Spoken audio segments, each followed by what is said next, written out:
Ma, alam nyo, ngayon palang natatakot na ako magkaroon ng asawa. Kasi iniisip ko lahat ng lalaki gaya ni Papa.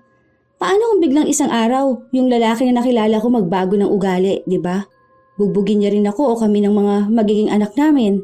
Pero iisa lang ang naiisip kong gagawin ko. Hindi ko gagayahin ang pagiging martir mo. Kung gugustuhin mo, kaya mo naman talagang makalaya sa kanya eh. Wala naman siyang ibang pangahawakan sa'yo maliban dyan sa kasal nyo. Ano namang magagawa ng papel nyo kung wala naman na siyang respeto sa'yo? Kaya pati ikaw nawawala na rin ng respeto sa sarili mo. Ma, bata pa lang ako, kita ko ng lahat ng ginagawa niyan. Minsan nga mag-isa yan natutulala siya eh. Tapos maya-maya sisigaw na sa galit. Baliw na siya. Kung naiintindihan nyo lang sana ang pinagdaraanan ng papa ninyo, maiintindihan ninyo ako kung bakit ako nagpapakamartir. Ay, ewan ko ma. Kasi kami rin naman nakasama namin ng matagal si Papa. Pero hindi na namin matitiis yung 10 taon siyang ganun. 10 taon pa lang yun. Paano pa sa mga susunod na taon? Wala nang ang pag-asa ang buhay niya. Kayo lang yatang nakakakita ng halaga niya eh. Ano ba ang hantungan ng pagiging mabuting asawa? Yan ang palaging natatanggap na tanong ni Angelina mula sa mga taong nakakaalam ng sitwasyon niya. Dahil sa nagkaroon siya ng irresponsableng asawa, naging dahilan din yon para mas lalong mahirapan ang kanyang mga anak. Ano kayang kahahantungan ni Aris matapos niyang sumailalim sa parusa ng kulam? Magiging mabuti ba siya? O sadyang magpapakalugmok na lang din siya sa paghihirap? Mabuti naman at umuwi ka na. Anong pagkain natin ngayon? Pagkain? Hindi pa ba kayo kumakain ng mga bata? Nasaan ba si Nena? Wala rito. Nandun sa konsentidor niyang lola. Ano na namang ginawa mo sa bata? Tinuturuan ko lang ng leksyon. Nagiging palasagot na sa akin eh. Akala yata niya kung sino lang ako. Nangungutang ako sa kanya ng pera. Ang sabi ko ibibigay ko bukas dahil sweldo mo na. Aba, pinagsabihan ba naman ako na magtrabaho naman ako para hindi ako hihingi ng pera sa'yo? Eh di ba kung hindi ba naman bastos na bata? Ayun, sumabog ang bunganga. Sinunto ko sa bibig. Ano? Ano ba naman yan, Aris? Ilang taon lang yung anak mo, ganyan ang ginawa mo. Hindi ako ang mali ha. Kung hindi kasi ang kinukonsinti ng nanay mo, hindi naman magiging ganyan ang batang yon. Tama lang yun na lumayas na siya rito. Wala naman sa pakinabang sa bahay na to eh. Sige na, magluto ka na ron. Kanina pa ako nagugutom. Alam kong ayaw mo nagugutom ako dahil hindi mo gugusto'y makita kung sino ako kapag gutom ako. Hindi na nakaapila pa si Angelina. Kahit napagod na siya sa maghapon niyang trabaho, siya pa rin ang nagluto ng kanilang hapunan. Matapos nilang kumain, umalis si Angelina para sunduin ang panganay niyang anak. 17 taon na si Nena, kaya mulat na siya sa kalupitan ng kanyang ama. Ilan na rin sa mga kakilala ni Angelina ang nagsabi sa kanya na hiwalayan na niya ang kanyang asawa. Tutal daw ay kaya naman niyang buhayin ang kanyang mga anak. Siya lang kasi ang nagtatrabaho habang ang asawa niya ay nasa loob lang ng bahay nila. Kahit gawaing bahay, hindi nito magawa. Kapag walang pagkain, sa kanya iaasa ang lahat. Masyado ring lulong sa online games, kaya minsan naglalabas ito ng pera para ipambili ng kung ano-anong may kinalaman sa nilalaro nito. Mabuti sana kung pera niya ang ginagastos niya. Pero pera ito ni Angelina, galing sa maghapon o minsan pa ay magdamag niyang trabaho. Nang makarating si Angelina sa bahay ng kanyang ina, nakiusap si Nena na doon na lang muna siya tumira. Hindi naman pwede yon, anak. May sarili tayong pamilya, saka hindi naman ito bahay ng lola mo. Nakikitira din naman siya sa tito mo. May sarili din siyang pamilya. Huwag kang makisiksik sa kanila. Eh, ang sabi naman ni tito, okay lang naman daw, ma. Masipag naman ako, ma eh. Pwede nga akong maging katulong sa bahay nila. Para yun na lang ang pambayad ko rito at sa school ko. Hindi pwede. Uuwi ka sa bahay. Andoon din ang kapatid at papa mo. Hindi ito ang pamilya mo. Eh, ayoko naman kasi sa bahay. Tingnan niyo nga po, may sugat ako sa bibig ko. Kung gusto niyo pong sumama ako sa inyo, humiwalay na lang tayo ng bahay. Ayoko na makasama si papa. Kakaiba ang ugali nun eh. Pagpasensyahan mo na lang muna ang papa mo, anak ko. Alam mo naman na gano'n ang ugali niya kapag galit siya eh. Huwag mo na lang siyang galitin. Mabait naman siya. Ma, ikaw lang naman ang nagsasabi na mabait siya. Kung ano-ano na nga ang ginagawa niya sa'yo. Nung nakaraan nagalit siya sa'yo, tapos sinampal niya sa'yo yung cellphone niya. Ano ba naman yun? Gawain ba yun ng tunay na lalaki, ma? Saka, ginagastos niya palagi yung sahod mo. Inuubos niya. O kaya kung kani-kanino siya umuutang. Hindi ka ba nagsasawa sa ganong ugali niya, ma? Pwede mo naman siyang hiwalayan. Hindi kami pwedeng basta maghiwalay ng papa mo. Kasal kaming dalawa. Nangako kami sa harap ng Diyos na magsasama kami sa hirap at ginhawa. Ganyan lang talaga siya. Dahil nga may problema siya. Kung hindi naman siya nawala ng trabaho noon, masipag naman ang papa ninyo. Wala akong maalala na naging masipag siya, ma. Ang naaalala ko, kahit na mga bata pa lang kami, ikaw na ang nagtatrabaho. Tapos, palagi siyang nasa bahay lang. Hindi nga siya madalas na lumalabas, pero wala siyang ginagawa. Kami pang naglilinis, nagluluto, kahit paglalaba. Tapos, siya, panilang utos tapos games. Tama lang naman po ang sinabi ko kanina, na bakit kasi siya uutang sa akin, allowance ko nga itong bigay ni Lola. Yung allowance na bigay mo sa amin, kinuha niya, kasi binili niya nung ano. Ewan ko, basta doon sa ML niya. Kung kailangan niya pala ng pera, di sana naman magtrabaho na siya. Sige na, ako na ang kakausap sa papa mo. Umuwi na tayo. Huwag ka nang sasagot sa kanya, ha?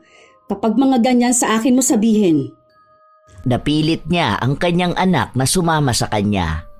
Umuwi sila ng bahay habang si Aris ay nanatiling gising. Nagmumura ito habang gigil na gigil sa laro niya. Alam niyang dumating ang dalawa pero hindi niya pinansin. Anong oras na rin noon pero hindi pa rin natutulog si Aris. Hanggang sa nakuha na ni Angelina ang antok niya.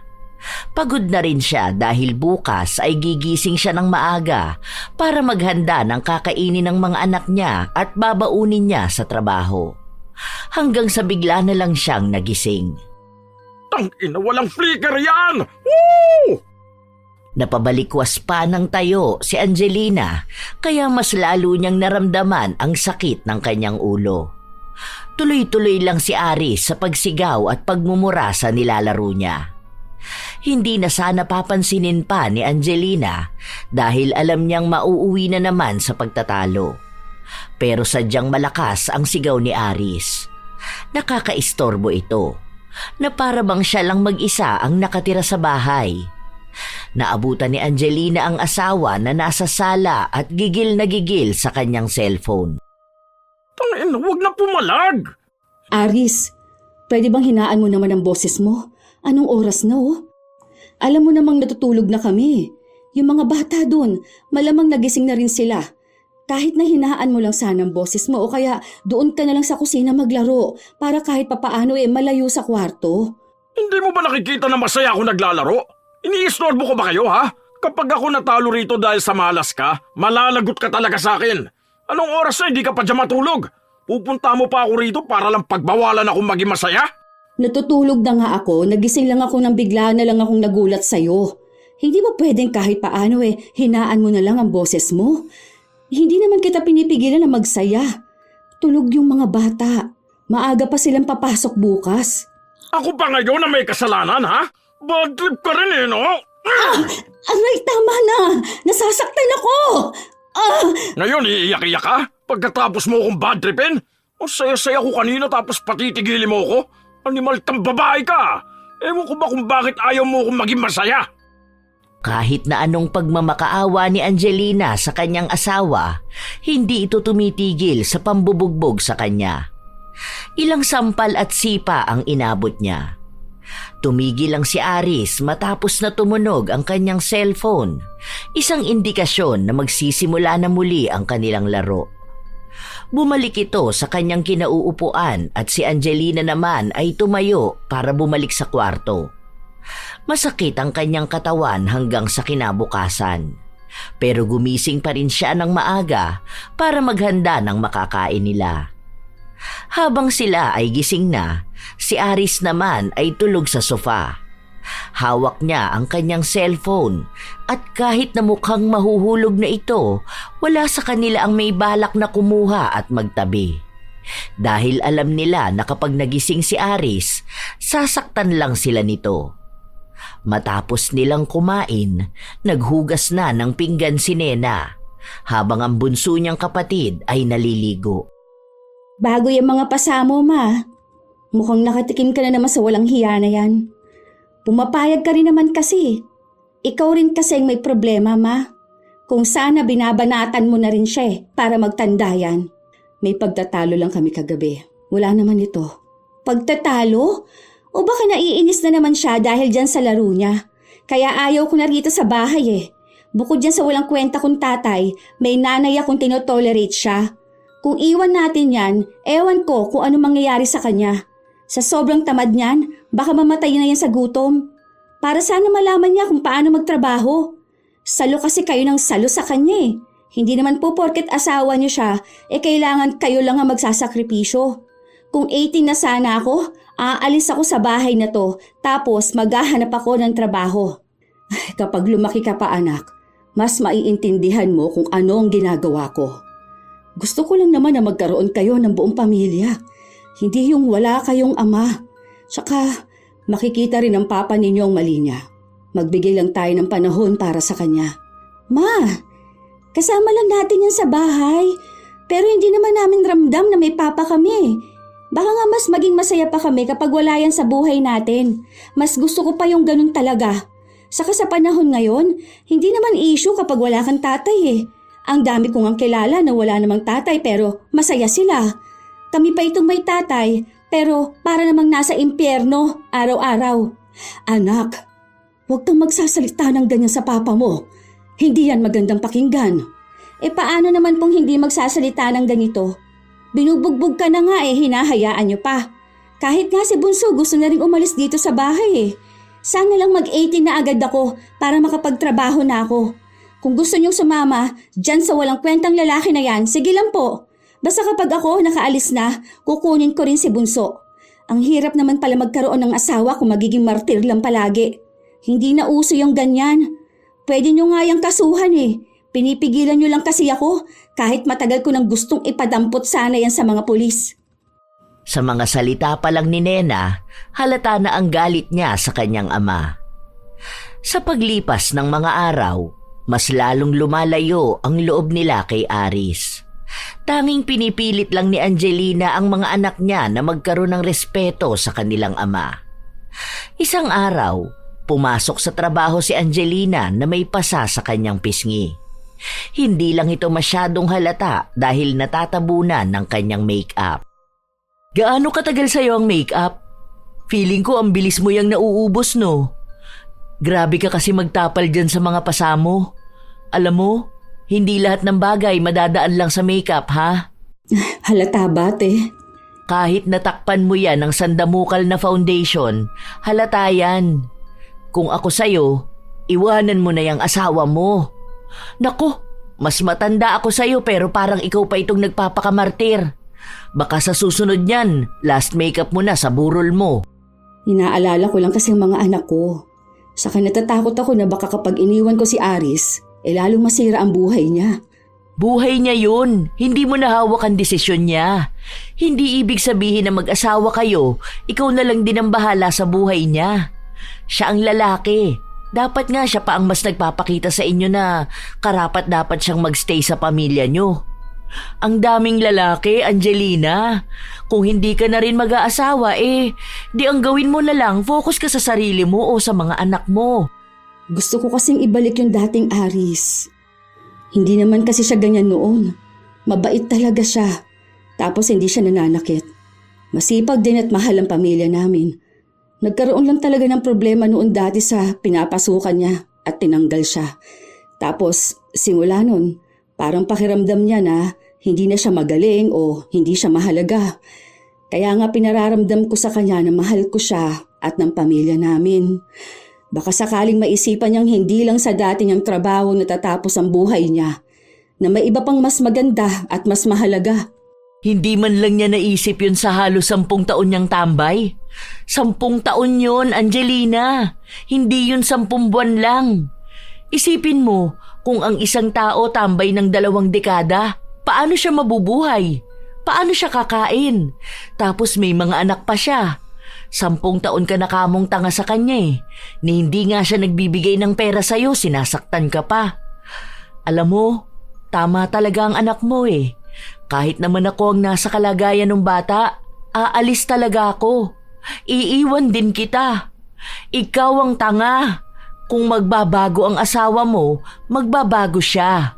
Kung ayaw niya, iwan mo. Ay nako, ang bata mo pa. Nasa 40 ka pa lang naman. Pwede ka pang magkaroon ng bagong asawa. Baka mas matuwa pa ang mga anak mo kapag ganun. Ilang tao na ba ang nagsabi ng mga ganong salita kay Angelina? Hindi na niya mabilang sa dami. Mga dating kaibigan, mga dating katrabaho at kakilala. Pero ni isa sa kanila ay wala siyang pinakinggan. Maging ang mga magulang niya at kapatid ay nagsasabi na sa kanya. May isa pa nga sa kapatid niyang nagpakulong kay Aris dahil minsang naabutan na binubugbog siya. Pero si Angelina mismo ang nag-atras ng kaso.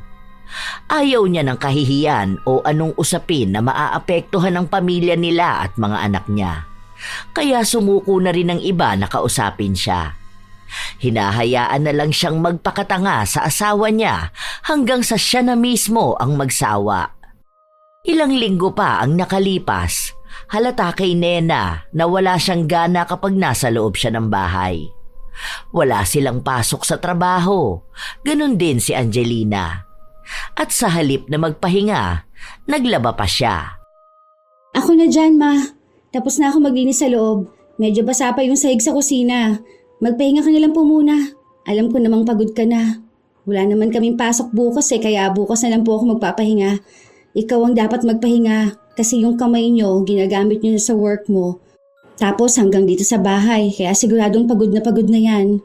Ang akala ko ba aalis kayo ng mga kaibigan mo? Hindi ba ang sabi niyo pupunta kayo dun sa dyan sa may parang park sa likod ng palengke? Hindi na po. Saka na lang. Busy rin naman sila eh. Tsaka ang daming labahin ngayon, ma. Kung may washing machine lang sana tayo mas madali lang to. Tapos ito pang mga damit na to, dapat hindi na to nilalabhan eh. Tamad naman nagsusuot nito. Pilit na inaagaw ni Nena ang mga nilabhan ng kanyang ina. Kamay lang ang gamit nila. Kinukusutan ang mga damit dahil nasira ang kanilang washing machine.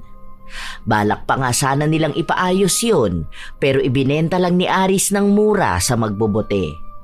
Dahil nagpupursige si Nena na siya na lang ang maglaba, hinayaan na lang siya ng ina. Nagtungo na lang si Angelina sa loob ng kanilang kwarto para sana magpahinga na. Nang maabutan niya ang asawa na nasa kama, nakadapa ito habang naglalaro. Masakit ang likod ko. Hilutin mo nga ako. Kahapon ko pa gusto magpahilot eh. Maya-maya pa lang. Ipapahinga ko muna itong kamay ko. Naglaba kasi ako eh. Medyo masakit pa kasi parang kumikirot ang mga daliri ko. Anong mamaya? Masakit nga ang likod ko. Gusto ko magpahilot. Ano, tatamad-tamad ka ngayon? Hindi ba gawain mo yan bilang asawa? Huwag mo ako sisimangutan dyan ha, sinasabi ko sa'yo. Sandali lang, hahanapin ko lang yung langis. Bilisan mo, kukupad-kupad ka dyan. Sakit na nga ng balikat ko dahil parang ang dami kong lamig. Bilisan mo! Hindi rin nakapagpahinga si Angelina dahil inasikaso niya pa rin ang nais ng kanyang asawa. Ilang araw pa ang nakalipas, wala pa ring pagbabago. Palagi pa ring galit si Aris at kahit na wala naman siyang ginagawa ay sinasaktan siya. Hanggang sa isang araw, napilitan na siyang gawin ang sinasabi sa kanya ng mga kakilala niya. Ang iwanan niya si Aris. Pero halos 1 linggo lang, muli silang nagbalikan. Hindi kasi kaya ni Angelina na malayo sa kanyang asawa. Gabi-gabi siyang umiiyak at hinahanap ito. Isang araw, habang nasa trabaho sila, kinausap siya ni Vilma. "Sure ka na ba dyan na magbabago na talaga ang asawa mo? Sus, Baka naman nagpapadala ka na naman sa matatamis niyang salita, ha? Hindi nate. Ang sabi naman niya sa akin, totoo na raw na magbabago siya. Kita ko rin naman sa kanya yon. Kasi ngayon, naghahanap na siya ng trabaho. Sa totoo nga, may mapapasukan na siya eh. Mag-start na siya next week. Aba di mabuti naman kung ganon. Di ba, ang sabi ko naman sa'yo, kapag iniwan mo yung asawa mo, malalaman niya rin kung anong mawawala sa kanya kapag hindi siya nagtino. Ano namang sabi nung panganay mo? Ayun, naiinis pa rin siya sa akin, pero alam kong maiintindihan niya rin ako. Kasi ngayon pa lang, kita na niyang nagbabago na ang papa nila. Tinutulungan na sila sa gawaing bahay. Ang saya ko nga eh. Ito yung sinasabi ko kaya ayokong sukuan ng asawa ko. Alam ko na babalik siya sa dati. Magiging matino at responsable. Yun ang akala ni Angelina. Pero ilang araw din ay bumalik na naman sa dati ang kanyang asawa. Hindi kasi ito nakuha sa pinapasukan niyang trabaho. Doon na naman nagsimula ang pagiging bugnutin niya. Minsan, kahit sa paglalaro niya, hindi siya nalilibang. Para bang wala na siyang nakikitang maganda sa paligid niya, kaya galit na galit siya sa nangyayari sa buhay niya. Isang gabi, umuwi si Angelina kung saan malayo pa lang siya, dinignan niya ang sigaw ni Nena na halatang kaaway na naman ang kanyang ama.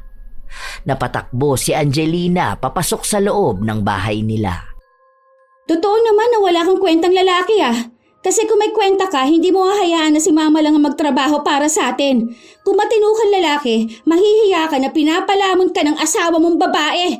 Kaso hindi. Akala mo yata hari ka rito sa bahay. Kaunting ingay lang kapag natutulog ka, bawal. Pero kapag kami ang nagpapahinga o may gagawin sa bahay, anong ginagawa mo? Sigaw ka ng sigaw. Nagmumurahan kayo ng mga kalaro mo sa ML. Napabastos ka talagang bata ka. Ano, ganyan ba tinuturo sa eskwela nyo, ha? Kung wala ka naman pala nakukuha magandang asal, sana hindi ka nalang nag-aaral. Sayang lang ang pagpapaaral sa'yo eh. Lalaki ka lang din naman palang walang ya, walang kwenta. Hindi naman ikaw ang nagpapaaral sa akin ah. Sa'yo lang ako bastos at palasagot. At kung wala akong kwenta, parehas lang tayo. Ganun ha? Sige, tignan natin kung hanggang saan yung kasutilan mong animal kang bata ka. Ngayon palang puputulin ko na yung sungay mo! Ano ba? Tama na nga yan! Huwag mo saktan ang anak mo! Tama na yan! Tumabi ka dyan! Huwag mong harangan yung walang yan mong anak! Kaya yan namimihasa dahil sinasalo mo eh! Dapat dyan ginugulpi! Nung panahon namin, isang sagot mo lang talagang tanggal yan lahat ng ngipin mo! Didisiplinahin kita para makita mo na mas mataas pa rin ako sa'yo dahil ako ang tatay mo! Wala ka sa mundong to kung wala ako, kaya wala kang kayang ipagmalaki sa akin! Bawat hampas ng sinturon, si Angelina ang sumasalo. Ang bunso naman niyang anak ay walang ibang ginawa kundi ang umiyak. Patuloy ang paghagupit ng galit ni Aris hanggang sa natapos na lang siya dahil sa pagod. Matapos nun ay pumasok na siya sa loob ng kwarto. Ma, ayos ka lang ba? Ma, umalis na tayo rito. Dapat kasi hindi na tayo bumalik eh. Hindi ko na kaya rito. Ayoko na makasama yung hayop na yan. Ayos ka lang ba? Wala bang masakit sa'yo? Ano, ikaw bunso ha? Ma, natatakot na kami. Umalis na tayo. Sige na. Tawagan mo na lang si Tito para sunduin niya na tayo rito. Baliw na yung asawa mo. Iwan mo na yan. Tinawagan ni Angelina ang kanyang kapatid pero hindi para magpasundo siya kundi para sa dalawang bata lang. Pinakiusapan niya ito na kahit doon muna tumuloy sa bahay nila ang dalawa habang hindi pa niya nakakausap ng maayos si Aris. Nung una, pinipilit pa siyang sumama sa kanila pero sadyang ayaw niyang mawalay sa kanyang asawa. Halos isang linggo ring nanatili sa bahay ng kapatid ang dalawang anak ni Angelina. Nagpadala siya ng mga damit nila at pera na rin para may ambag siya sa kinakain ng mga ito. Minsan, umuuwi si Angelina at naaabutan niya ang asawa na nakatulala lang sa kawalan. Ano nangyayari sa'yo? Ayos ka lang ba? Ano bang pakialam mo? Huwag mo ang punahin ang ginagawa ko. Pansin ko lang kasi na kanina ka pa rin nakatulala eh. Baka gusto mong may pag-usapan tayong dalawa? Ano naman pag-uusapan natin, ha? Ano, ipapamukha mo na naman sa akin na wala akong kwentang tao, ha? Napabigat ako sa buhay mo? Hindi ko naman yan sinabi. Pero yun ang gusto mong sabihin sa akin, di ba? Alam ko naman eh, ganyan ang sinasabi sa'yo ng mga tao. Hala, o sige, makinig ka lang sa kanila. Wala akong dapat patunayan sa kahit na sino. Wala ka naman talagang dapat patunayan sa kahit na sino. Patunayan mo ang sarili mo sa sarili mo. Alam ko, kaya ka nagkakaganyan na naman dahil kung ano-ano namang tumatakbo sa isip mo. Kaya nga kita kinakausap ng maayos. Dahil gusto kong intindihin kung ano bang nangyayari sa'yo. Gusto kong ibalik ka sa reality ng buhay. Maayos ako, wag mo akong pinangungunahan. Kung may iniisip man ako, wala ka na dun. Ano, kailangan ba sabihin ko sa'yo kung anong plano ko sa buhay ko, ha? Hindi ba dapat ganun naman dahil asawa mo ko? Ilang taon na tayo magkasama. Alam ko yung mga pananahimik mo, may ibig sabihin yan. Kung may kailangan ka, baka matulungan kita, hindi ba? Kung kailangan mo ng kausap, kung kailangan mo ng advice. Tanga ka ba? Sinabi ko na nga sa'yo na hindi ko kailangan. Maayos na ako. Kung may iniisip man ako, hindi mo na kailangan malaman yon. Total, isa lang din naman ang pinaniniwalaan mo eh. Katulad lang din ng iba na wala akong mararating sa buhay. Yan, lumabas din ang totoo. Napipressure ka na naman sa buhay. Matapos niyan, ang gagawin mo niyan, magagalit ka na naman. Kahit wala kang kaaway, magmumura ka, magwawala ka. Wala kang pakialam sa buhay ko! Hindi na lang pinilit ni Angelina ang sarili niya dahil alam niyang kapag ganoon si Aris, mauuwi lang din sa hindi pagkakaunawaan at baka masaktan lang siya. Hanggang sa isang araw, umuwi si Angelina. Hindi galit ang kanyang asawa kaya nilalambing siya nito. Hindi naman nakakapanibago dahil minsan talaga ganon si Aris. Sinasabi nga ng iba na para daw itong nasisiraan ng bait. Minsan mabait, minsan naman ay galit. Minsan sobrang sipag, minsan ay sobrang tamad. Hindi mahulaan ang tunay na pag-uugali. Tanging si Angelina lang ang kayang pagtiisan ang ganong gawain ni Aris. Ang maganda kong misis, pagod ka na ba? Gusto mo ba masahihin kita? Sige, mamaya kapag nakapagpahinga ka na. Hindi ka ba maglalaro ngayon? O naka-charge ang phone mo? Hindi, gusto ko kasi na magkaroon tayo ng oras para sa isa't isa. Alam mo ba na nagluto ako? Kaso nga lang, wala mga anak natin eh. Kaya sa ating dalawa lang muna yun. Pero may sobra naman eh, kung gusto mong ipadala sa kanila. Ay, o nga pala, may trabaho na ako. Start na ako bukas. Oh, talaga ba? Totoo? Saan ka nag-apply ng trabaho? Lumalabas ka pala ng bahay? Oo nga. May nakilala ako sa laro ko dito sa ML. Tapos sabi niya pwede niya raw ako ipasok sa trabaho niya. Sakto raw, naghahanap sila ng mekaniko. Hindi ko na tinanggihan kasi mukha namang maganda ron. Saka mabait to. Tropa ko na to rito kahit hindi pa kami nagkikita. Ay, salamat naman. Sana nga maging maayos ka dyan sa trabaho mo. Alam ko na gusto mo rin magkaroon ng trabaho eh. May maganda rin palang dulot yung paglalaro mo. Ayun na nga, kaya nga hindi ko na rin palalampasin tong trabaho na to. Naging maayos naman si Aris nung mga naunang araw. Masipag siyang pumasok. Pero dahil sinumpong na naman siya ng kakaiba niyang pag-uugali, natanggal siya sa trabaho. Ang dahilan ay dahil may nakaaway siyang isang customer nila. Galit na galit daw sa kanya ang amo niya, kaya ibinigay na ang sahod niya at sinabi na kahit na kailan ay hindi na siya makakabalik sa trabaho na yon. At sasabihin din ito sa kanyang mga kaibigan na wag na siyang kukunin. Nang sa gayon, maghihirap siya lalo. Buwisit talaga yun? Kung alam ko lang, grinipuhan ko na sa tagiliran yung buwisit na yun eh. Napakayabang niya, kala mo kung umastan, talino at ang yaman niya talaga. Kaya pala unang kita ko palang sa kanya, nanginginig na yung lamang ko eh. Sobrang sama naman pala talaga ng pag-uugali. Buwisit! Buwisit! Mas lalo ka namang mapapahama kung ganun ang ginawa mo. Makukulong ka pa. O baka mas malala pa ang mangyari sa'yo kung nagkataon, hindi ba? Mayaman pa naman yun. Baka pati pamilya natin idamay. Ang babata pa ng mga anak natin. Alam mo naman ang gawain ng mga ganyan. Babawian ka nila sa pamamagitan ng pamilya mo. Maawa ka naman sa amin. Nakakainis ba naman? Ilang beses niyang tinapakan ng pagkalalaki ko. Tapos ito pang si Jordan, akala mo kung sino rin? Kung umasta daig pambos. Porke ba siya nagpasok sa akin, pwede niya na akong ganunin? Huwag ko lang talaga yung makikita sa labas, sinasabi ko sa kanya, magpapang-abot talaga kaming dalawa. Wala naman sila mga alam eh. Ang bobobo pa nila kung tutusin. Tapos ako pa ang gagaguhin nila? Huwag ka nang halang muna lumabas. Baka kung ano pang magawa mo eh. Hindi mo pa naman napipigilan yung galit mo. Baka magdala ka pa ng gulo. Aba, talaga magkakaroon ng gulo. Hindi rin naman ako papayag na basta lang ganitong gawin nila sa akin. Huwag ko lang talaga sila makikita, mga buwisit sila! Hindi na nagsalita si Angelina dahil kilala niya ang kanyang asawa. Kapag galit ito, wala itong ibang pakikinggan.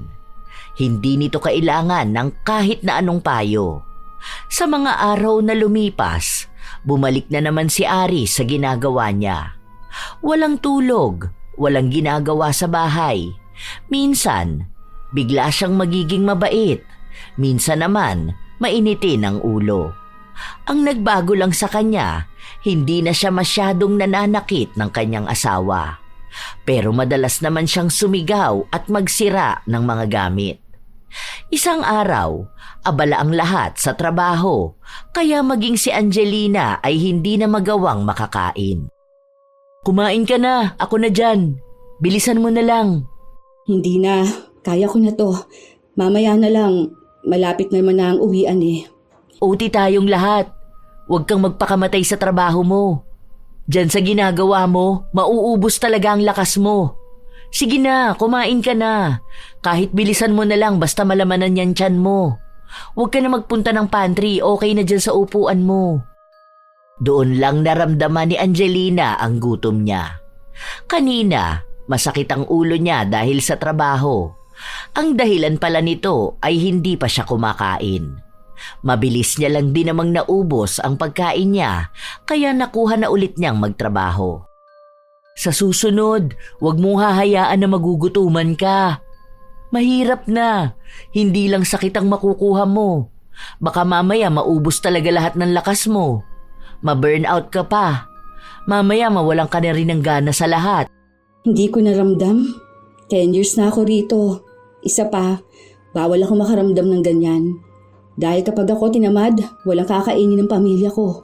Kaya nga sinasabi kong huwag mong sagarin ang sarili mo. Alam ko na di ka lang sa trabaho pagod, pati na rin sa asawa mo. Mabuti nga ngayon hindi ka na pumapasok ng makapalang makeup dahil sa mga pasa na iniiwan niya sa mukha mo. Buti naman nagbago kahit na paano. Pero kahit na, dapat iniiwan mo na yun.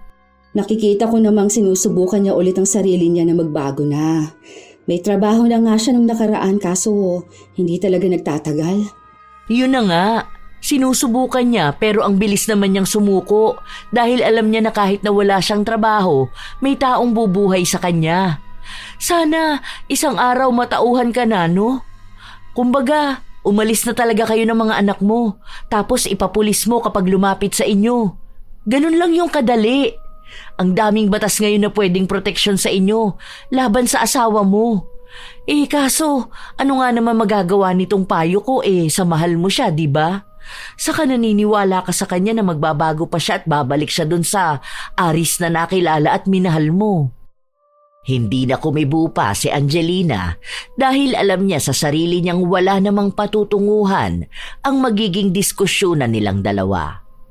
Mahal niya si Aris at mas kilala niya ito higit sa kahit na sino. Kaya pinipilit niyang tanggapin ang naging malaking pagbabago nito at handa siyang maghintay na bumalik ang ugaling minahal niya. Alam niyang hindi siya maiintindihan ng marami, lalo pat naniniwala sila na kapag ang isang lalaki ay nanakit na ng asawa, ibig sabihin lang nun ay wala na rin ang pagmamahal. Iyon ang bagay na ayaw paniwalaan ni Angelina.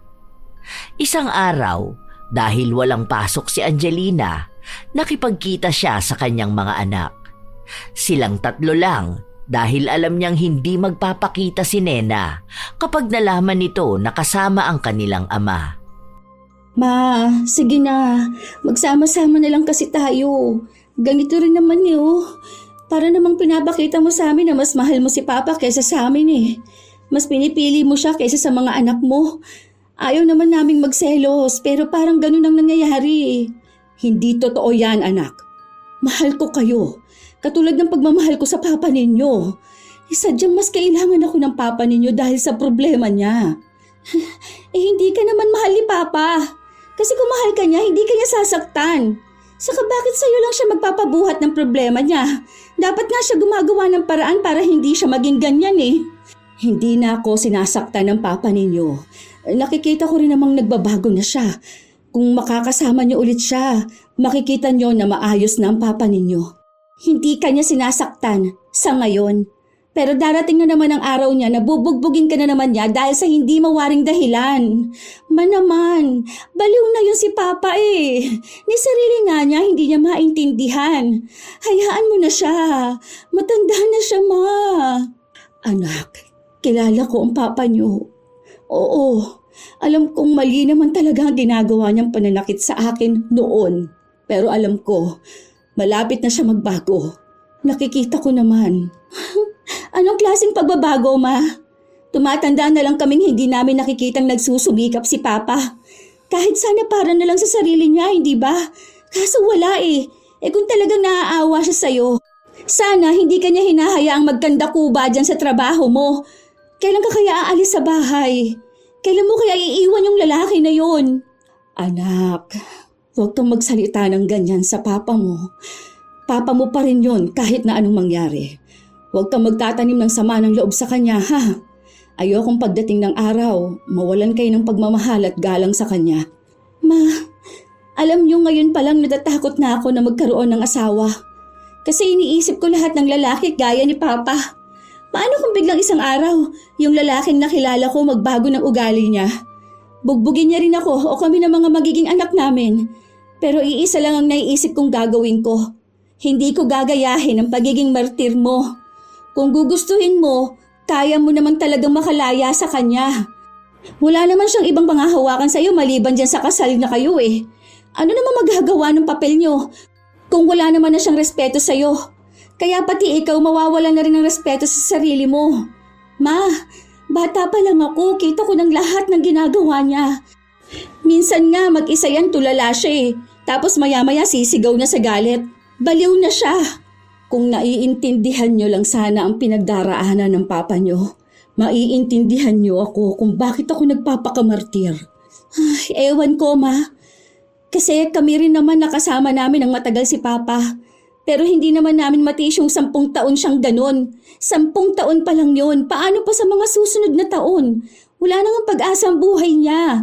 Kayo lang atang nakakakita ng halaga niya. Nena, hindi ba sabi kong huwag kang magsasalita ng ganyan tungkol sa Papa mo? Kahit nagalit ka sa kanya, huwag kang ganyan. Kapag nalaman mo lang kung anong pinagdaraanan niya ngayon, pati ikaw, maaawa sa kanya. Hindi rin naman masisisi ni Angelina ang kanyang anak.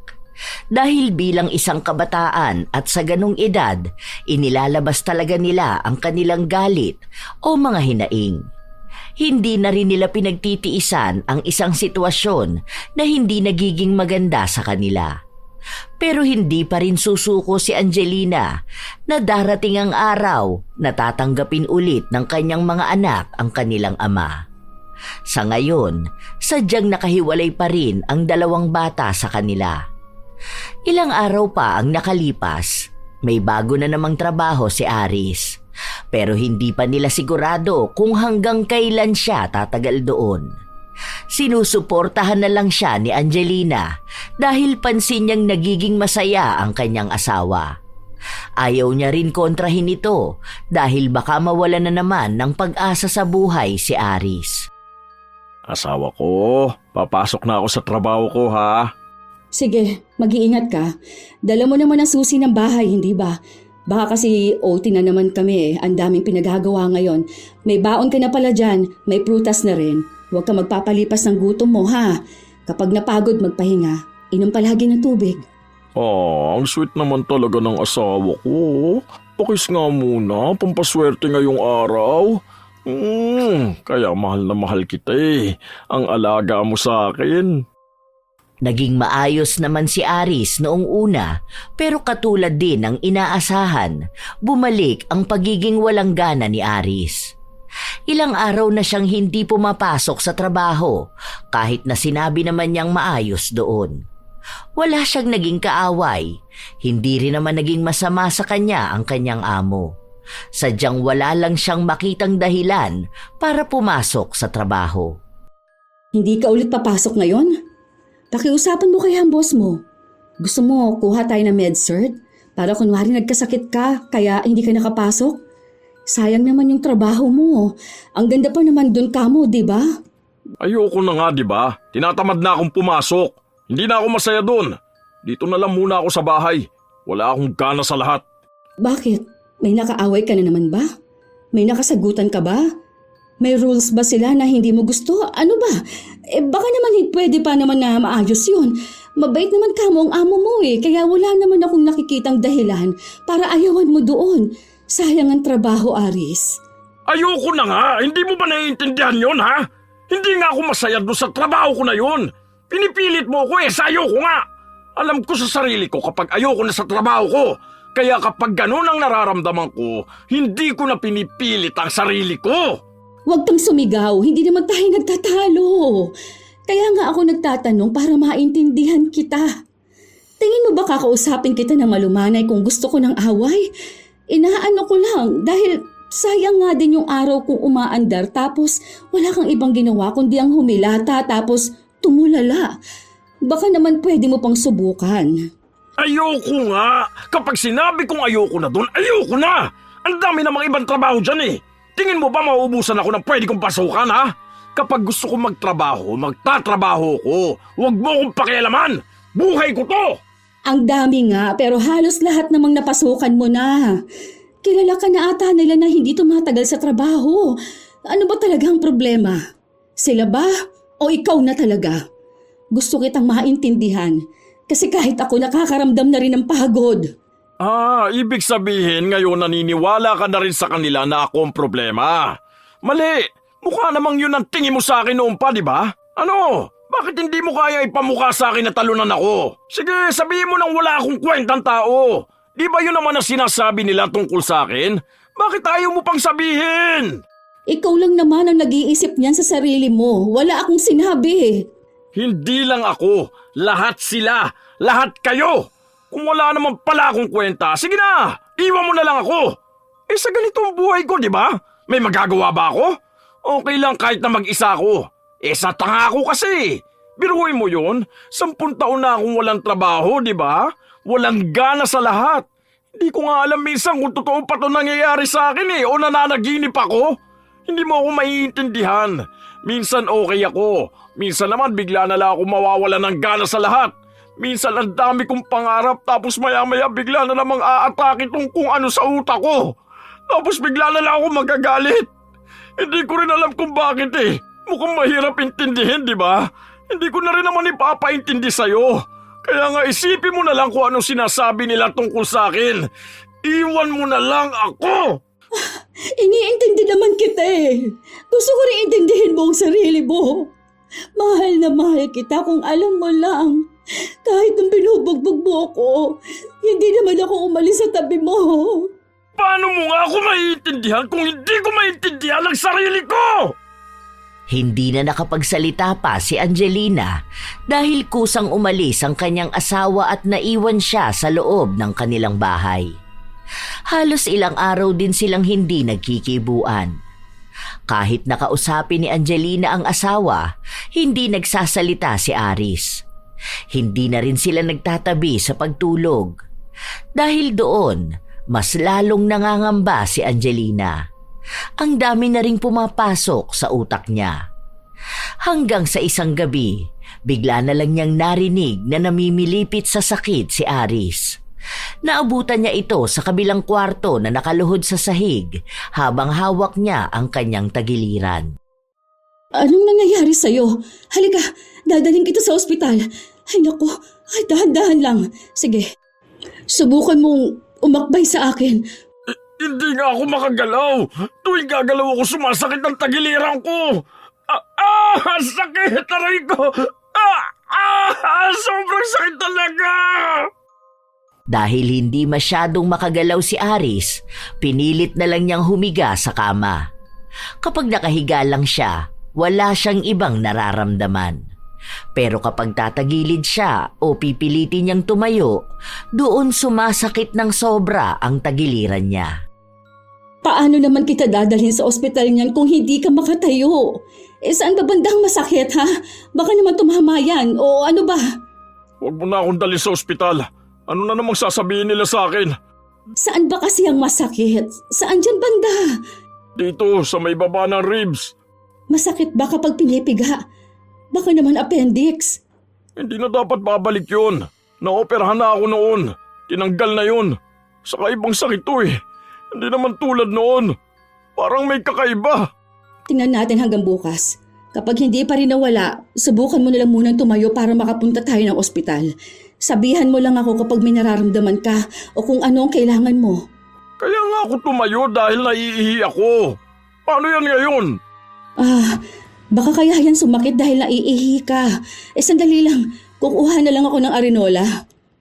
Ang akala nila ay simpleng sakit lang yon na basta lang mawawala kinabukasan o kapag ininuman ng gamot. Pero hindi yon ang nangyari. Hindi naman basta sumasakit ang tagiliran ni Aris, basta nakapirmi lang siyang nakahiga. Kamay niya lang ang pwedeng gumalaw. Sa oras na ibahin niya ang pwesto niya, lalala ang sakit. Minsan pa, sinubukan niyang tumagilid ng biglaan pero hindi niya kinaya ang sakit. Para na siyang mapuputulan ng hininga. Kaya hindi na ulit niya ginawa. Kahit na dahan-dahan man lang o sa pagpatong ng maraming unan sa likod niya para makaupo siya, hindi pa rin magawa dahil sa sakit ng sobra. Labis ang pag-aalala ni Angelina sa dinaranas ng kanyang asawa. Minsan, maging siya ay umiiyak kapag nasasaktan nito. Pero ano nga ba ang magagawa niya? Hindi sila makapunta sa ospital. Ayaw din naman ni Aris. Dahil sa nangyayari, hindi agad makapasok sa trabaho si Angelina. Nanganganib na siyang matanggal, kaya pinakiusapan niya ang anak niyang umuwi sa bahay nila dahil wala na rin silang pasok sa paaralan. Bakit kasi hindi nyo na siya hinayaan, ma?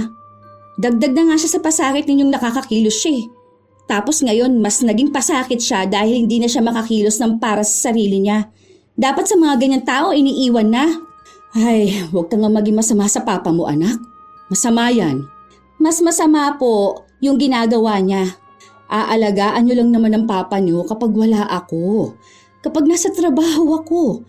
Tapos sabihan mo lang ako kung may mangyayaring masama. Opo, sige na po, ma. Wala naman po ako magagawa eh. Wala naman pong tutulong kay papa. Hindi naman pwedeng yung mga kapatid niya. Paano? Naiinis din sa kanya. O basta, huwag mo namang awayin ng papa mo, ha? Maging mabait ka na lang muna sa kanya lalo na't may sakit siya. Subukan ko po, ma, ha? Depende po yan sa pag-uugali niya. Kung anong pinapakita niya sa akin, yun lang din naman ang ipapakita ko sa kanya. Maging mabait lang siya, para naman maging mabait din ako sa kanya. Kahit na paano ay nakampante si Angelina na may magbabantay sa kanyang asawa. Pero kahit na ganon, hindi pa rin siya nagkakaroon ng maayos na pag-iisip. Napapadalas pa rin ang pagkakamali niya sa trabaho.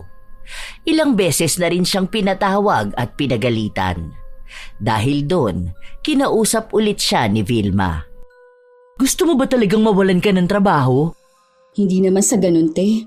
Iniisip ko lang yung kalagayan ng asawa ko. Yung katawan ko nandito sa trabaho pero utak ko nasa bahay. Baka kasi mamaya kung ano nang nangyayari sa kanya, hindi ako mapakali.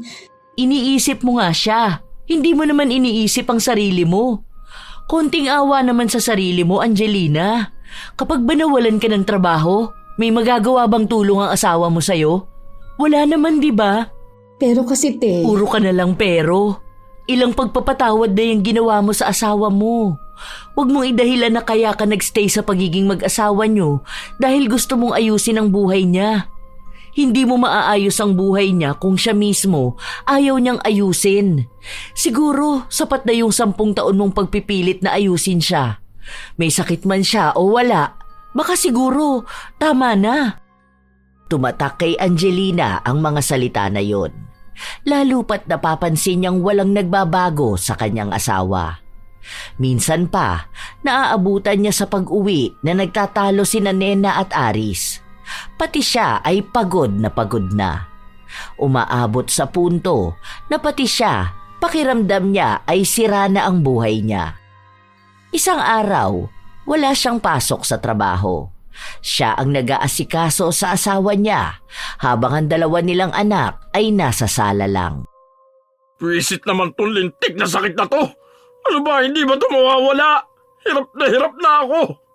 Ayaw akong pakilusin. Pwisit! Parang wala na akong karapatang gumalaw. Mamaya aalis ako. Pupuntahan ko yung sinasabi ni Ate Vilma sa LGU. Ano naman may tutulong nun sa akin? Gagaling ba ako kapag pinuntahan mo sila? Kung hindi naman, huwag ka na mag-aksaya ng oras. Buti kung may doktor na pupunta rito sa bahay para tignan ako eh. Yan na naman, kumikirot na naman. Tutulong silang dalhin ka sa ospital kung saan pwedeng doon ka na muna manatili. Meron sinabi sa akin si Ate Vilma na kapag daw nag-request ako, may tutulong daw na alagaan ka. Basta raw maipakita kung hindi na namin kayang alagaan ka, lalo na kung sa pinansyal. Hindi naman din may pagkakaila yun dahil siguro halata din na isa lang naman akong bumubuhay sa atin. Ano sinasabi mo? Na ipamimigay mo ako sa iba? Kung yun talaga ang kailangan gawin sa'yo, wala na rin ako magagawa. Hindi ka na kayang alagaan ng mga bata dahil pati sila inaaway mo. Hindi naman pwedeng ako lang dahil hindi ko kayang pagsabay na pag-aalaga sa'yo at sa pagbuhay sa mga anak natin. Parang sinasabi mong malaki kung pabigat sa buhay nyo. Kung susuko ka rin pala, sana noon pa, di ba? Ngayon mo ako pababayaan kung kailan hindi ko kaya magtrabaho? Bakit hindi pa noon? Hindi ko rin alam eh. Hindi ko rin alam kung bakit 10 taon na wala kang trabaho at puro pahirap ang ginagawa mo sa akin at sa mga anak natin. Pero nagstay pa rin ako sa'yo. Baka kasi akala ko noon kaya pa kitang maayos. Pero baka tama nga sila. Hindi kita kayang ayusin kung hindi mo maaayos ang sarili mo. Siguro sa mga anak na lang natin ako magfo-focus ngayon. Kasi sila yung napabayaan ko, kaiisip ko sa'yo eh. Akala ko kasi simpleng burnt out lang yan, pero mukhang mas lumala ka. Akala ko kaya ko pang ibalik yung dating ikaw, kaso hindi na pala talaga. 10 taon akong naghintay at nagtiis. Siguro naman, sapat na yon para iparamdam ko sa'yong hindi agad ako sumuko. Hindi ba? Yung mga pambubugbog mo sa akin noon, sa mga bata, binaliwala ko kasi ang akala ko dahil lang yon sa kung anong-anong naiisip mo. Para namang hindi mo alam ang dahilan kung bakit ako nagkaganito. Pwisit yung dati kong trabaho. Hindi naman ako maghihirap sa lintik na buhay na to kung hindi siya naging toxic sa akin. Hanggang ngayon ba, yung dati mo pa rin katrabaho ang sinisisi mo? Oo, siyang dahilan kaya ka natanggal sa trabaho. Pero sa loob ng mahabang panahon, kasalanan mo na yan kung bakit hindi ka na makaasenso. Nagkamali siya sa'yo pero hindi siya ang may hawak ng buhay mo. Masyado mong dinamdam yon hanggang sa hindi ka na nakaahon. Ngayon, kami na lang ang meron ka. Nakikiusap na nga lang ako sa anak mo. Hindi mo pa rin inayos ang pakikitungo mo sa kanya. Walang ibang dapat sisihin dito kundi ang sarili mo. Kung hindi ka kikilos, talagang malilibing ka ng buhay.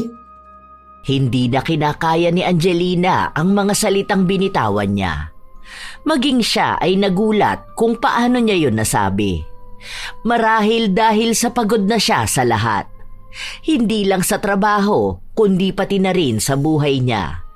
Hindi naman ibig sabihin na ipapaubaya niya sa iba ang asawa niya, hindi na niya ito mahal. Nalaman niya kasi na may pwedeng tumulong sa kanya na magdala sa asawa niya sa isang pasilidad na pwedeng mag-alaga rito dahil wala na silang kakayahan, lalo na kung sa pinansyal na aspeto. Habang nagpapatuloy ang mga araw, inaasikaso yon ni Angelina. May katagalan ng proseso, lalo na't ang daming hinihingi sa kanya. Hanggang sa isang gabi, pag-uwi niya, kinausap siya ng kanyang anak. Sigurado ka na po ba sa gusto mo, Ma? Oo. Baka sa lugar na yon pwedeng gumaling ang papa mo. Kung sakali man magiging maayos siya, bahala na muna siya kung anong gusto niyang gawin sa buhay niya. Kung aayusin niya ba o lalo niyang sisirain. Kanina, pinipilit ni Papan tumayo. Ayaw niya magpahawak sa amin. Pero halatang nasasaktan siya. Nagpumilit siyang maglakad mag-isa papuntang kusina para kumuha ng tubig. Kaso doon naman siya bumagsak tapos namilipit sa sakit. Buti may kapitbahay po tayo na tumulong sa amin na buhatin siya pabalik sa kama. Tapos nun, akala ko hindi na siya uulit pero sinubukan niya ulit lumakad. Hindi ko alam gaano kasakit yung nararamdaman niya pero kita kong nasasaktan siya. Hindi siya sumisigaw pero yung mukha naman niya. Hindi ko nga alam kung ano ba talagang sakit ng papa mo. Hindi naman siya madala sa ospital kasi ang laki ng bill natin ngayon sa kuryente. Yung sahod ko pinambayad ko na. Baka kasi masama ang ugali ni Papa kaya ganyan siya. Nung kinausap mo siya, parang medyo nalinawan ata ang utak niya. Parang may nagising sa katauhan niya, tapos ngayon pinipilit niya magbago. Kaso, bakit ngayon pa siya kikilos kung hindi na siya makakilos, hindi ba? Kaya siguro tama rin ang desisyon niyo, Ma. Hinintay niyo pang maubos ka bago mo siya sukuan, no? Alam mo, anak, sobrang sipag kasi ng tatay mo noon. Kung alam mo lang, talagang hindi siya tumitigil sa pagtatrabaho niya. Hindi pa kami mag-asawa noon, todo na ang kayod niya. Breadwinner kasi siya, tapos 7 sila magkakapatid. Para siguro mga 14 pa lang siya, nagtatrabaho na siya. Una raw noon sumasama siya sa tatay niyang mangisda, tapos pinagsasabay na niya ang pag-aaral at trabaho. Pagka-graduate niya ng high school, huminto na muna siya saglit dahil nag-aaral yung iba niyang kapatid. Nung panahon na yun kasi simula lang ng TESDA. Kaya nag-aral siya hanggang sa naging mekaniko siya. Nung naging mag-asawa kami, okay naman lahat. Sobrang sipag niya. Halos 3 trabaho niya.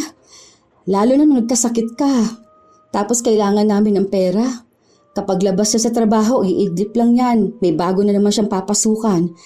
Ilang taon siyang ganun. Halos walang day off. Hanggang sa natanggal siya sa trabaho. Dahil may nakaaway siya. Simula nun, sobrang lugmok na ng buhay niya. Sa matagal na pala yun eh. Bakit hanggang ngayon hindi niya pa rin ayos ang buhay niya? Tapos hinayaan niyang ikaw ang magtrabaho para sa atin. Tapos sinasaktan pa niya tayo noon. Sobrang bilis pang mag-init ng ulo niya. Parang kahit marinig niya lang na humihinga tayo magagalit na siya. Ay, alam mo, iba yung nararamdaman ng papa mo. May nakausap ako niyan dati kong katrabaho. Ang sabi niya, posible raw na yung pinagdaraanan ng papa mo noon, malaki ang epekto para magkaroon siya ng emotional at mental burnout. Kumbaga, simula 14 siya, wala na siyang tigil magtrabaho. Tapos sinasagad niya sa pagod ang sarili niya. Walang pahinga. Kumbaga, nasanay na siyang puro trabaho. Kaya nung tumigil ang katawan niya, parang pati loob niya ay napagod. Hindi niya na alam kung paano magpahinga. Kasi buong buhay niya, ang alam lang niya ay magbanat ng buto. Kaya ngayon, kahit gusto niyang maging maayos, para laging may bigat sa loob na hindi niya maintindihan. Mahirap paliwanag yun kasi paano nga namang iintindihin ng mga tao sa paligid yung tungkol sa ganyan kung yung mismong nakakaranas nun hindi niya maintindihan ang sarili niya. Mali lang talaga doon sa binubugbog niya tayo. Kaya nga hindi ko siya gustong sukuan. Kaso parang pakiramdam ko, sumusunod na rin ako sa nararamdaman niya. Natatakot ako na paano kung pati ako ay mawalan ng purpose sa buhay. Kawawa kayong mga anak namin. Maluha-luha si Angelina habang sinasabi niya ang mga salita na yon. Alam niyang hindi pa yon gaanong maiintindihan ng kanyang anak. Kung gaano kaseryoso ang usapin tungkol sa pagkapagod na walang paliwanag. Ilang araw pa ang lumipas, hindi pa rin naaaprubahan ang request ni Angelina sa pagkuha sa asawa niya. Isang gabi pag-uwi niya, narinig niya ang usapan ng mag-ama sa loob ng kwarto. Sige na, umalis ka na. Kaya ko na ang sarili ko. Aalis ako. Tapos mamaya gagapang ka na naman dyan. Tapos titiisin mo yung sakit sa tagiliran mo. Kaya ko na nga, di ba? Kapag sinabi kong kakayanin ko, kakayanin ko. Kaya mo naman pala eh. Bakit hindi mo pa kinaya nun? Naghintay ka pang mahirapan ka bago mo pa malaman na kaya mo pala. Kung hindi ka pa siguro nahirapan ng ganyan, baka hanggang ngayon patuloy ka pa rin umaasa kay mama. Hindi na nagsalita pa si Aris. Matapos nun ay lumabas ng kwarto si Nena kung saan nakita niya ang ina na nakatayo lang doon. Hindi na kumibo pa ang dalagita. Nagpunta na siya sa kwarto nilang magkapatid. Si Angelina naman pumasok sa loob ng kwarto at nilapitan ng asawa niyang nagpupumilit na tumayo. Lintik na masakit to! Bakit ba ayaw akong tigilan? Huwag ka na kasing kumilos. Ang tigas din kasi ng ulo mo. Ano bang kailangan mo? Kailangan kong kumilos para sa sarili ko. Wala na nga akong kwenta, di ba? Ano na naman ba yung sinasabi mo? Humiga ka na nga lang dyan. Sakit! Huwag mo nang pilitin ang sarili mo. Hindi mo nga kaya. Kaya ko to. Kaya ko. Aray ko! Humiga ka dyan. Huwag mong pilitin at baka mapano ka palalo. Nagkaroon pa ng kaunting pagtatalo ang mag-asawa bago nakinig si Aris. Dahil sadyang hindi na talaga niya kayang kumilos pa para sa sarili. Kahit na anong pilit niya, lalo lang siyang nasasaktan. Sabihan mo ako kapag may kailangan ka pa. Andito yung tubig. Tapos kapag iihi ka, abutin mo lang ito. Para hindi ka na masyadong kikilos pa. Magbibihis lang muna ako ha. Balikan kita mamaya. Mamaya na. Huwag ka na munang umalis. Bakit? May kailangan ka pa ba? Wala naman. Gusto ko lang ng kasama at kausap. Sige, uupo na lang muna ako rito. Sabihin mo na lang kung anong gusto mong sabihin. Alam ko, hindi ko na dapat tinatanong to pero naging sobrang sama ako bang tao sa loob ng ilang taon. Alam ko naman na oo ang isasagot mo. Kasi binubugbog kita nun eh.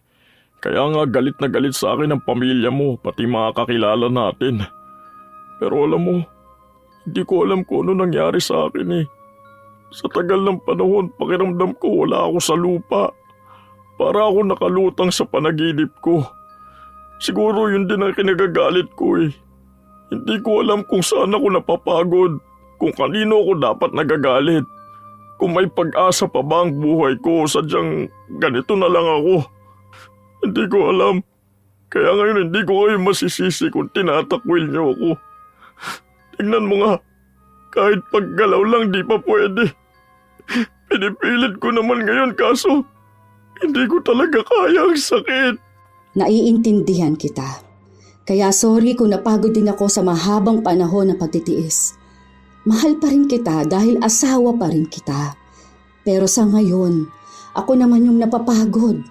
Hindi ka dapat humingi ng tawad. Ako dapat ang humingi ng tawad sa'yo. Ako ang may kasalanan. Ako yung nagpakalubog sa problema ko noon. Ang dami na sanang pag-asa, hindi ko pa rin ginawa dahil sa kung ano-anong nararamdaman ko. Pakiramdam ko wala na akong pag-asa. Kaya naging mainitin ang ulo ko. Tapos kapag ano na nararamdaman ko, hindi ko na alam ang ginagawa ko kaya nakakasakit ako. Maling-mali. Alam ko yun. Hindi ko lang alam kung paano ako lalaban. Paano ako tatakas dito sa problema ko. Baka hindi mo kailangan takasan. Baka kailangan mong maging matapang na harapin. Kung ilang taon mo nang iniisip na makatakas dyan, baka yun ang mga taon na nasayang sa'yo. Para maharap mo yun, kailangan mong tanggapin kung ano bang nangyayari sa'yo. Saan ka napapagod? Tagal mong itinago yung pagod na yan eh, hanggang sa yan nang naningil sa'yo para magpahinga. Kaso, ang pangit ng naging resulta. Dahil hindi ka na nakagawa ng mas magandang bagay. Huwag ka mag-alala. Nandito naman ako. Tinutulungan naman kita. Pero mas makakabuti kung pababayaan mo na muna ako. Hayaan mo akong gumawa ng paraan para makaalis ako sa problema kong to. Pangako ko, kapag naging maayos na ang lahat sa akin, babawi ako sa iyo at sa inyo na mga anak natin. Gusto kong maging maayos ulit. Naniniwala naman ako sa'yo. Salamat. At patawarin niyo ako kung ganito ako. Pangako, babawi ako. Hindi lang to basta pangako. Ipapakita ko na magbabago ako. Lahat ng usapan na yon ay narinig ni Nena. Kanina pa siya nakatayo sa labas ng kwarto. Doon niya mas lalong naunawaan kung ano ang ibig sabihin ng kanyang ina. Sabihin man niya na masama si Aris, may katiting pa rin sa kanyang kalooban na ama niya pa rin ito. Kung tunay nga nagagawa si Aris ng paraan para magbago, baka oras na ring aminin niya sa ina ang ginawa niya. Nag-aalangan pa nung una si Nena na lapitan ng ina na nasa kusina para sabihin ang ginawa niya. Hanggang sa nagawa niya ring sabihin na siya ang dahilan kung bakit hindi makagalaw ang ama. May nakilala raw siyang isang mangkukulam at dahil galit siya sa ama, naisip niya itong ipakulam. Ano ba namang ginawa mo, anak? Alam mo masama ang pagpapakulam. Pwede ka pang mapahamak sa ginagawa mo. Galit nga po ako. Isa pa, kung hindi ko naman po siya pinakulam, tingin niyo makikita niya ang kahalagahan ng pamilya natin? Tingin niyo po ba, pipilitin niya ang sarili niya kahit na nahihirapan siya? Mali po ako, pero mali din naman po si Papa. Hindi ako galit. Nagulat lang ako, anak. Mabuti na lang sinabi mo. Naku, kailangan natin ipagumot ang Papa mo. Sa susunod, huwag mo na yang uulitin, ha? Kahit na kanino ka pagalit. Dahil baka may malaking balik sa'yo ang ginagawa mong ganyan. Ikaw rin ang mapapahamak, anak. Itinago ni Angelina ang ginawa ng kanyang anak.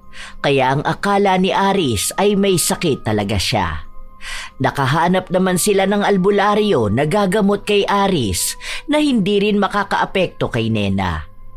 May katagalan din bago tuluyang gumaling si Aris.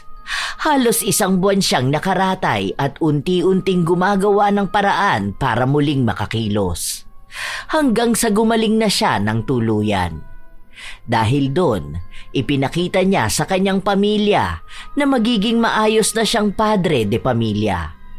Nagkaroon siya ng bagong trabaho. Hindi nila inaasahan na aabot ng halos 3 buwan si Aris sa trabaho na yon dahil noon pa man 3 araw ang pinakamatagal niyang pananatili sa trabaho. Dahil doon, gumaan na rin ang pamumuhay nila, lalo na ang kanilang pakiramdam. Maging si Angelina, hindi na apektado ang trabaho niya dahil sa iba't ibang problema na kinakaharap niya. Wow! Parang fresh ka ata ngayon ah. Halatang walang nakaka-stress na asawa.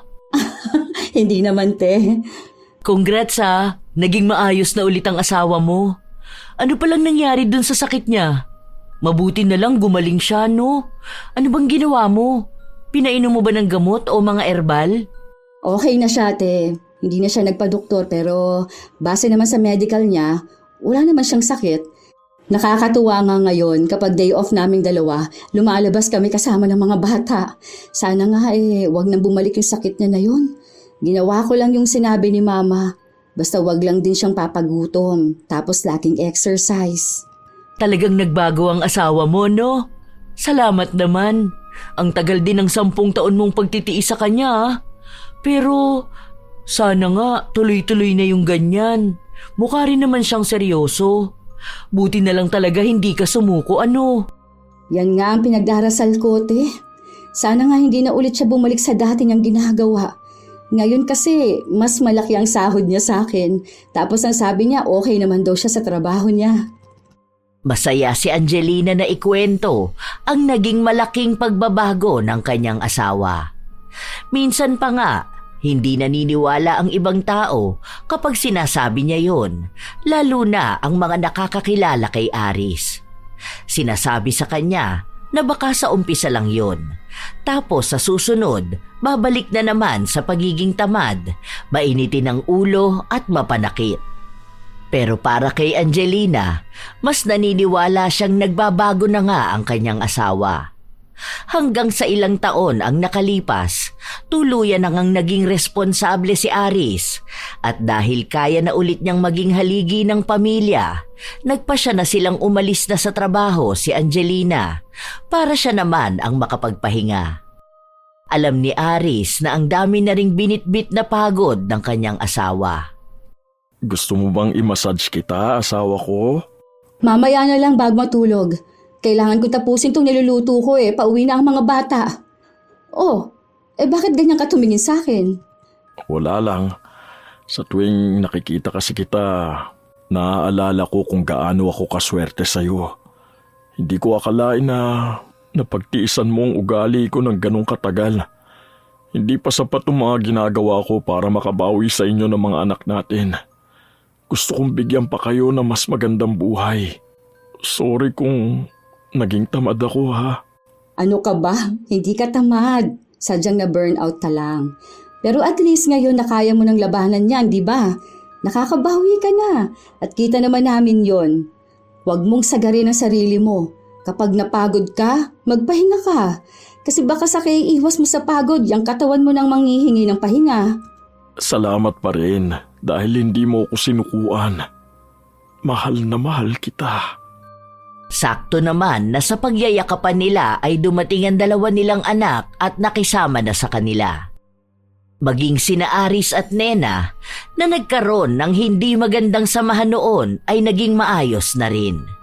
Lalo pat nakikita ni Nena na tinupad na nga ng kanyang ama ang pagbabago na pangako niya. Sa mga sumunod pang taon, nakapagtapos na ng pag-aaral si Nena at dahil magtatrabaho na rin siya, bumukod na siya ng bahay. Pero minsan ay nagpupunta pa rin siya sa kanila, lalo na kapag pagod siya at kailangan ng kalinga ng mga magulang. Minsan talaga, dumarating sa punto ang isang tao na nakakagawa sila ng mali, lalo na kung patuloy silang naghahanap ng paraan para mabigyan ng parusa ang isang tao. Katulad ng ginawa ni Nena na pagpapakulam sa ama, pero minsan din may mga taong katulad ni Angelina na pilit na nagiging maunawain sa kabila ng paghihirap. At ang mga taong minsan ding naging si Aris. Hindi naman mabuti ang makapanakit ng asawa o anak, lalo na kung mainit ang ulo. Pero may pagkakataon na ang ugali at asta ng isang tao ay salamin ng kanyang pinagdaraanan. May mga pagod na hindi nakukuha ng simpleng pahinga, na hindi kaya ng pagtulog lang. Ang tinatawag na burnout ay hindi lang pagod sa trabaho o sa responsibilidad. Ito ay pagkalugmok ng isip at damdamin dahil sa paulit-ulit na sakripisyo, pagkukulang at bigat ng mga pangyayari sa buhay. Nararamdaman naman ito ng kahit na sino, lalo na ng mga taong naniniwala na kaya nila ang lahat ng bagay kahit walang pahinga.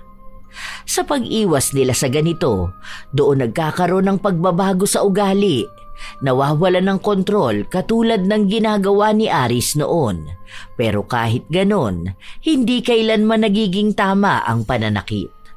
Hindi ito solusyon, kundi dagdag sugat, hindi lang sa iba, kundi pati sa sarili nila. Kaya sa mga taong nakakaranas nito, bago man o mahabang panahon ng pinagdurusahan, ang pinakamabuting paraan ng pagbangon ay ang muling pagkilala sa sarili. Bumalik sa kung sino ka ba bago ka napagod. Bilang ikaw na marunong tumawa, mangarap at magmahal. Kaya mga apo, kung pakiramdam nyo ay wala kayong gana o parang wala ng saysay ang lahat, huminga ka muna. Hindi mo kailangang ayusin ang lahat sa isang araw. Kailangan nyo lang ng pahinga bago lumaban ulit. At kung kayo ay may opinyon at kwento, maaari nyong ibahagi yan para amin ding mabasa. Naway may aral kayong natutunan.